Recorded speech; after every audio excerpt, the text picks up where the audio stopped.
Buenos días, yo voy a presentar el segundo núcleo sociales.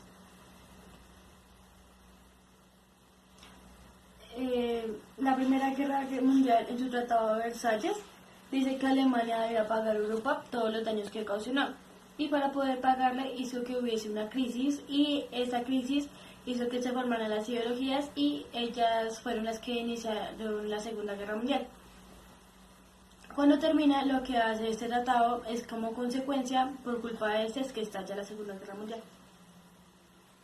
La Guerra Civil Española ocurrió entre los años 1936 y 1939, originada por un clima de agitación interna debido a la agitación económica, política y social del país. Esta es la crisis. Estalló el 24 de octubre de 1929. En esta fecha, la bolsa de valores de Wall Street sufrió una caída en sus precios y el gobierno trataron de contrarrestarlo y ofreciendo un importante volumen de créditos. Estas medidas llevó a una gran abundancia de capitales a corto plazo. El 24 de octubre se desató el pánico, la venta de acciones explotó y el 29 de octubre ocurrió lo mismo. El problema era que la demanda de acciones era nula. Una de las primeras consecuencias fue el hundimiento del sistema financiero.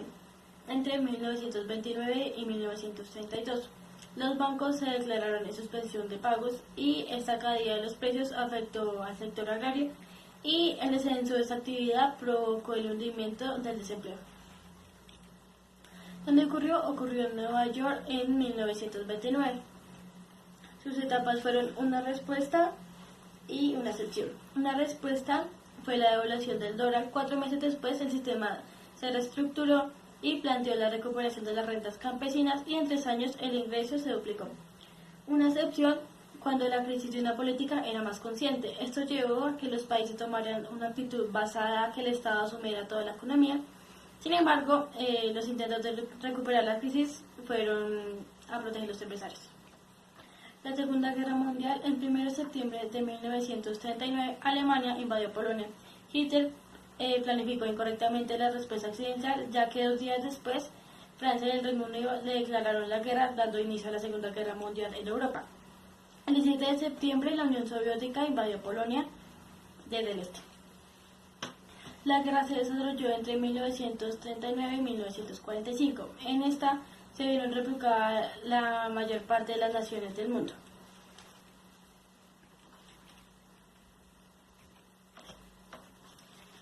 Sus etapas fueron: la primera, en 1939 y 1941. La guerra fue europea. En abril de 1940, los alemanes invadieron Dinamarca y Noruega. En mayo del mismo año, el ejército francés fue vencido en las Ardenas y el 22 de junio se rindieron en las Ardenas y Francia quedó ocupada por los alemanes. La segunda fue entre 1941 y 49. La guerra se volvió mundial cuando Estados Unidos y la Unión Soviética y Japón entraron al conflicto. Y fracasó la conquista de Stalingrado y esta fue la primera gran derrota alemana. Y luego sigue el fin de la guerra. Se denomina Día de la Victoria en Europa el 8 de mayo de 1945. Esta fecha en la que Alemania nací, tras el suicidio de Adolf Hitler en la Cancillería durante la batalla de Berlín, firmó su rendición incondicional poniendo fin a la Segunda Guerra Mundial. Japón también se rinde tras las 2 bombas atómicas de Hiroshima y Nagasaki. El 14 de agosto se declara fin de la Segunda Guerra Mundial. Y sus consecuencias fueron que Europa se dividió en 2 bloques, que fueron los países de la órbita soviética y las democracias occidentales. Las ideologías fueron los fascismos, que fue un movimiento político social de carácter totalitario, fundado en Italia por Benito Mussolini después de la Primera Guerra Mundial. El fascismo italiano. Al finalizar la Primera Guerra Mundial, la economía italiana estaba en pésimo estado. Además, los tratados de paz no le fueron favorables y el enfrentamiento con las potencias aliadas crecía de año. El nazismo se denomina un movimiento político y social que gobernó Alemania entre 1933 y 1945. El era la ideología del régimen que gobernó Alemania entre 1933 y 1945, con la llegada al poder del Partido Nacionalsocialista Obrero Alemán de Adolf Hitler.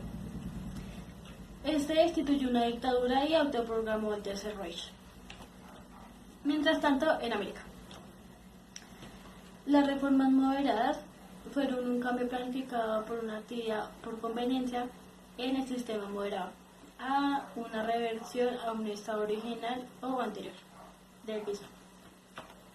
Las actitudes populistas eran la situación que se enfrentó por medio del gobierno, que se difundieron como populares, nacionalistas y antioligárquicos. Gobiernos populistas eran, por ejemplo, en Brasil, Getúlio Vargas; en Argentina, Juan Domingo Perón; en Bolivia, Víctor Paz el Tesoro; en México, la Revolución Agraria; en Colombia, Alfonso López Pumarejo; en Venezuela, José Vicente Gómez; y en Ecuador, José María Velasco Ibarra.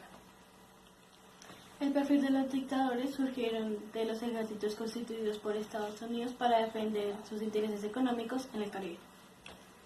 Dentro de la cultura encontramos la música, que se comenzó a llevar en la primera mitad del siglo XX, uno de sus más reconocidos, Héctor Villalobos.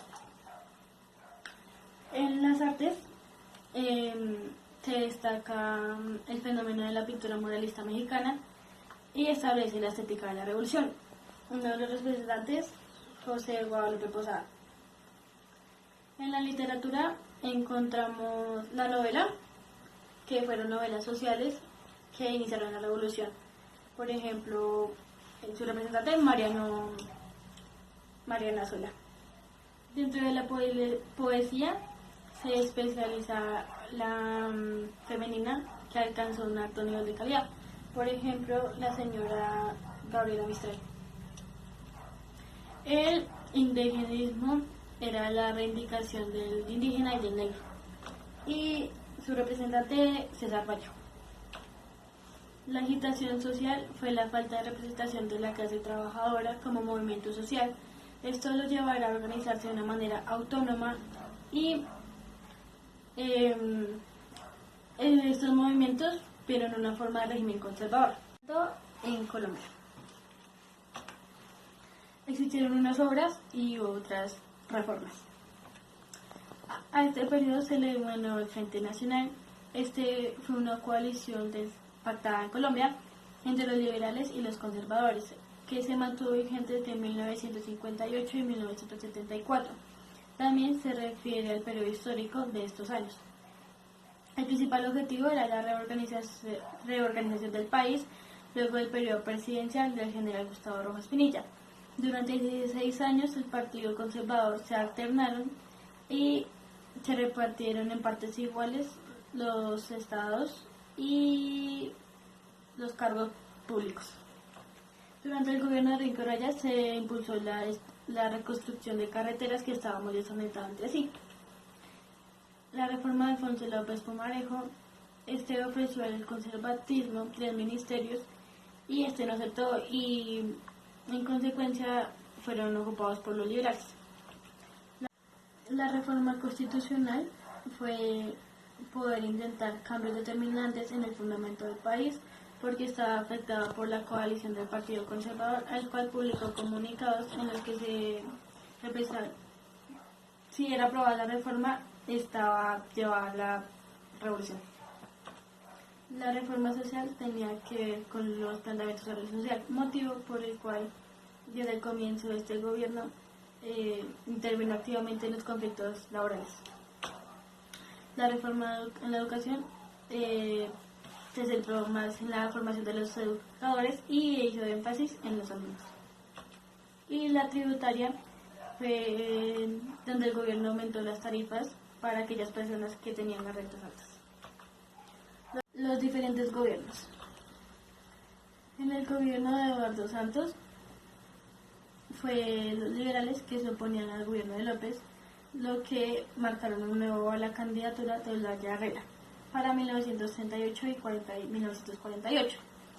Estos querían un gobierno liberal pero más adaptado. A este periodo se le llamó la pausa, debido a que se le interrumpieron las reformas que se venían haciendo en el gobierno de López.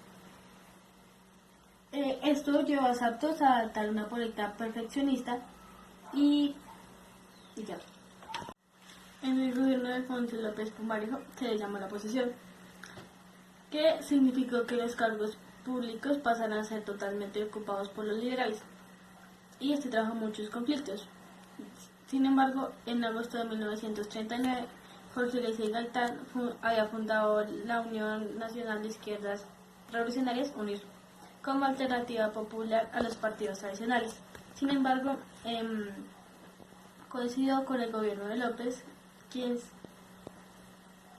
se canalizó con las grandes mayorías del país y los partidos liberales.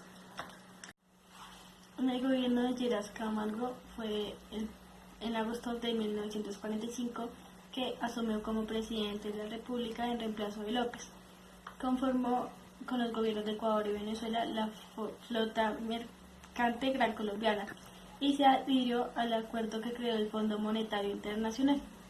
Este también debió enfrentar la huelga de los sindicatos federales. Ya, gracias.